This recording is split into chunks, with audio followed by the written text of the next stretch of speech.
12 noyabr Azərbaycan Respublikasının Konstitusiyasının qəbul olunduğu gündür. Bu sənəd yalnız dövlətin deyil, eyni zamanda hər bir vətəndaşın, hər bir ailənin həyati vacib qanunlarından biridir deyərdim. Konstitusiyamız bizə yaşamaq, öyrənmək, düşünmək, sevmək və azad olmaq hüququ verir. Biz valideynlər övladlarımıza təkcə sevgi və qayğı ötürməli deyilik, həm də öz hüquqlarını bilməyi öyrətməliyik. Çünki hüquq və azadlıqlarını bilən uşaq sabahın güclü və ədalətli vətəndaşına çevrilir. Əlbəttə ki, biz övladlarımıza azadlığı təkcə sözlərimizlə deyil, həm də davranışlarımızla öyrədirik. Əgər evimizdə ədalət varsa, deməli övladımız bunu cəmiyyətə də daşıyır. Əgər evimizdə hörmət varsa, deməli övladımız başqasının haqqına girmir.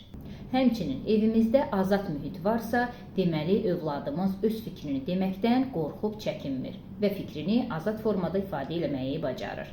Bir sözlə, Konstitusiyamız bizləri qoruyur, amma onu yaşadan bizlərik, ailələr, valideynlər və müəllimlər.